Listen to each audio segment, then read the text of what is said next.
বন্ধুরা, তোমরা কেমন আছো? আমিও বেশ ভালোই আছি। আজকে আমি খুব খুশি। আর খুশির কারণটা হচ্ছে আজকে অফিসে আমাদের প্রচুর গিফট দেওয়া হয়েছে। ওই নতুন বছরের গিফট।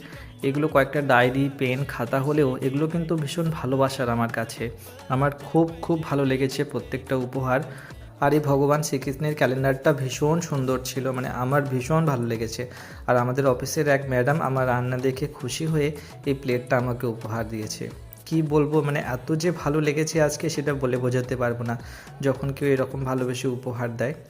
আজকে কয়েকটা ডিম কিনে এনেছি, ওবেলার ভাত আছে, তাই ভাবলাম আজকে বিশেষ কিছু রান্না করব না, আজকে জাস্ট ডিম ভুজিয়া বানাবো, তাই দিয়েই গরম গরম ভাত খেয়ে নেবো। যেভাবে ঠান্ডা পড়েছে শীতে সবাই প্রায় জাবুথাবু হয়ে উঠছে। কয়েক বছর পর এইবার কলকাতায় বেশ ভালোই ঠান্ডা পড়েছে।